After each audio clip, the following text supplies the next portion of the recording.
Assalamu alaikum wa rahmatullah.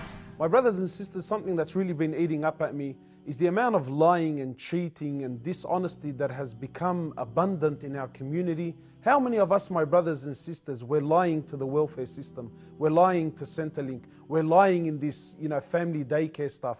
For what? For what? For a few extra dollars at the end of the week?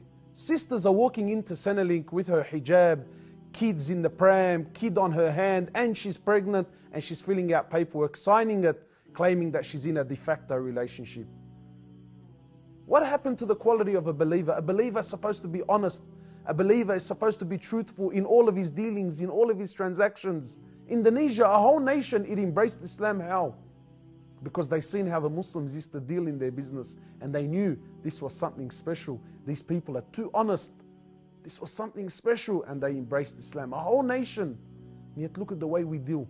Our beloved Prophet Muhammad sallallahu alaihi wasallam was always concerned about his earnings. Always concerned that everything he earns is halal. To the point where, imagine, the Prophet of Allah, he's seen his grandson Al-Hassan, and he had a date in his mouth. Imagine, this is a young boy who had a date. The Prophet of Allah, he ran to his grandson and took the date out of his mouth. He said to him, "What are you doing? Don't you know that this is charity?" And the family of the Prophet Muhammad sallallahu alaihi wasallam, he doesn't eat from the charity. Imagine a date, he was concerned about it. Yet you and I today, no one cares anymore.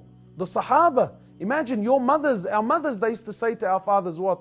They used to tell them, go out and earn that which is halal. Even if it's something small, we don't mind. Why? They used to say we can be patient on being hungry, but we cannot be patient on the hellfire. No one cares anymore. Lying. You're signing paperwork claiming that you're doing something, and you're not, and you're earning money. And what you're not realizing, my brothers, just because everyone around you does it, that doesn't make it okay.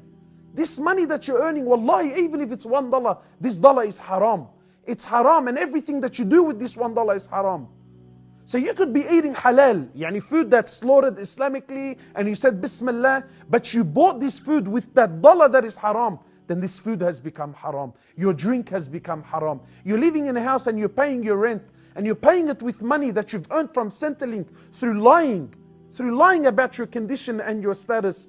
Then you're living in this house has become haram. People always complain to me and they tell me, brother, I make dua and I don't feel connection.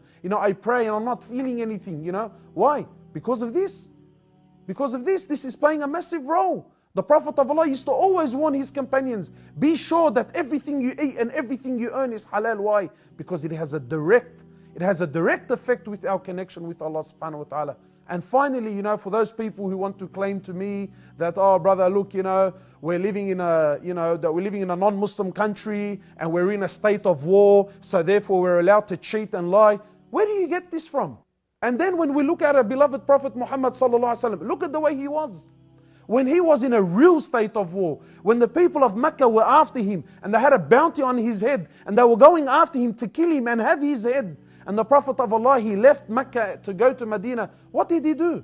This was a man whom even the non-Muslims, they used to testify and say that he was what? As-Sadiq al-Amin. And they used to leave their belongings and they used to leave that which was valuable with him, sallallahu alayhi wasallam. So when he left Mecca for Medina and he had their belongings, what did he do? He left his cousin Ali bin Abi Talib radiallahu ta'ala anhu. He said, Ali, you stay behind and you give these non-Muslims, you give back to them which belongs to them. Why? If that was you and I, who cares, brother? Rip them. Take their stuff and run. No, this is not Islam. The Prophet of Allah, he left Ali back to give back to the people which belongs to them, because as a Muslim, we don't take anything that doesn't belong to us, even if it's something minute. We ask Allah subhanahu wa ta'ala to make us of those people who only earn that which is halal, and to put barakah in our living and in our eating. And until next time, assalamu alaikum wa rahmatullah.